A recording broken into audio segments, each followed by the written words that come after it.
Por séculos, líderes cristãos ensinaram com firmeza inabalável que o universo foi criado em 6 dias, que um casal perfeito inaugurou a humanidade e que, por uma mordida numa fruta proibida, a culpa passou a correr no sangue de todos nós.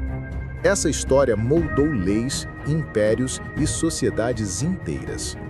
E quem ousasse discordar enfrentava perseguição, fogueiras e excomunhões. Mas, no século XIX, uma ideia respaldada por evidências esmagadoras abalou essa narrativa: a evolução por seleção natural.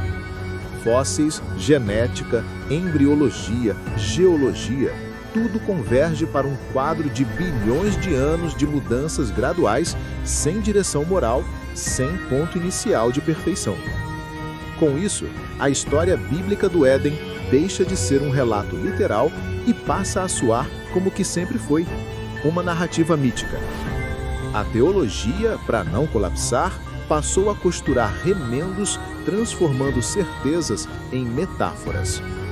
Hoje, Gênesis é ensinado como poesia e não como história.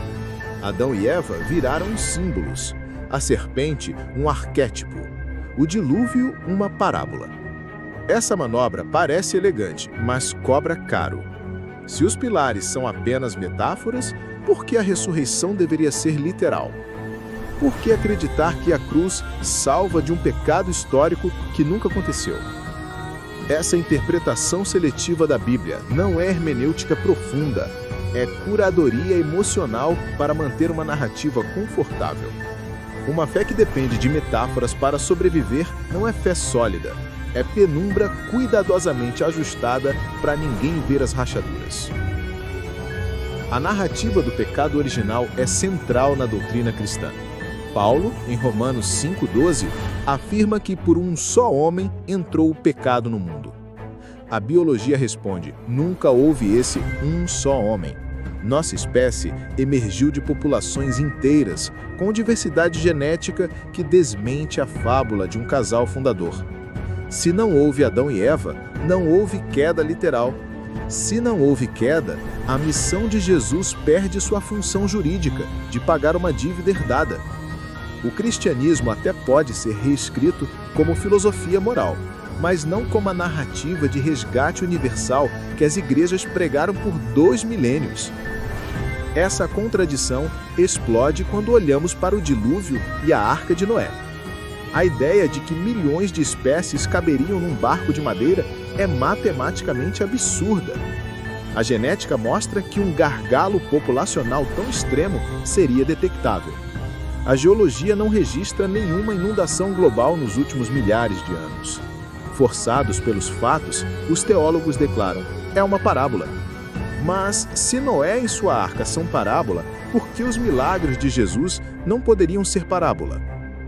A arbitrariedade das interpretações revela que não é a Bíblia que molda a crença, mas a crença que decide o que da Bíblia pode ser levado a sério. Essa adaptação constante levanta uma questão maior.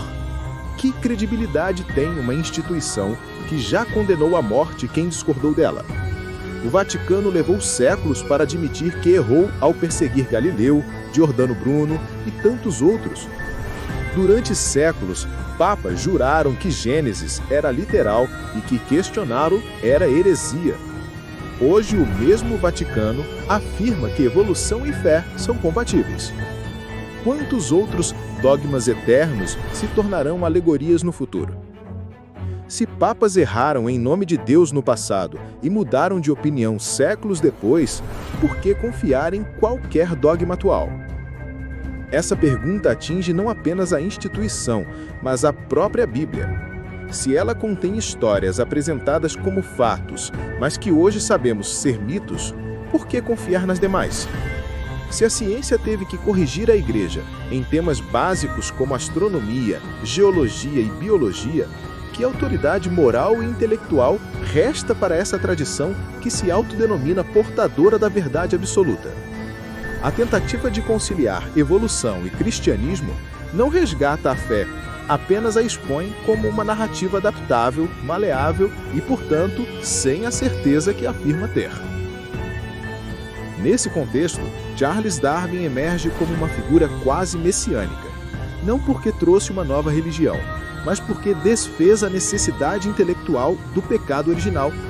Ao demonstrar que a humanidade não começou em um ato perfeito, mas em um processo natural e longo, Darwin destruiu a engrenagem lógica da culpa herdada. Se não houve queda, não há dívida a ser paga. Jesus, nesse quadro, se torna um símbolo cultural, não resgatador jurídico. Quem de fato tirou o pecado do mundo foi um cientista de barba espessa, armado de cadernos e espécimes, não pregado numa cruz, mas escrevendo a origem das espécies. Isso não faz da evolução um manual de ética. Ela apenas descreve o como, não dita o dever ser. Mas a ciência tem uma vantagem que a religião jamais terá.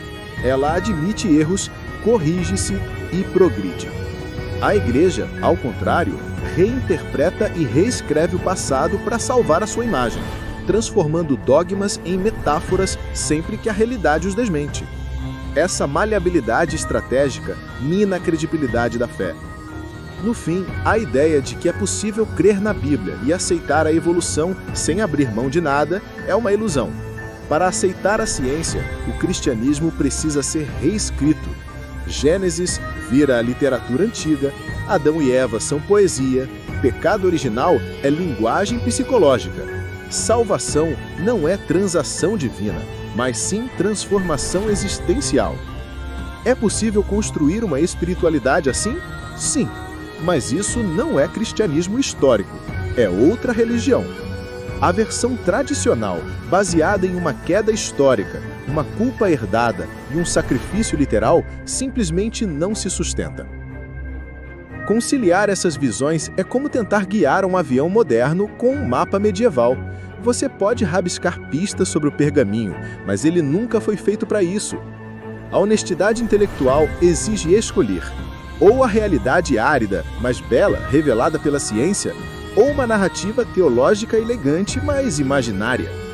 Entre as duas, existe um meio-termo metafórico, que exige silêncio sobre pontos incômodos e uma ginástica mental permanente.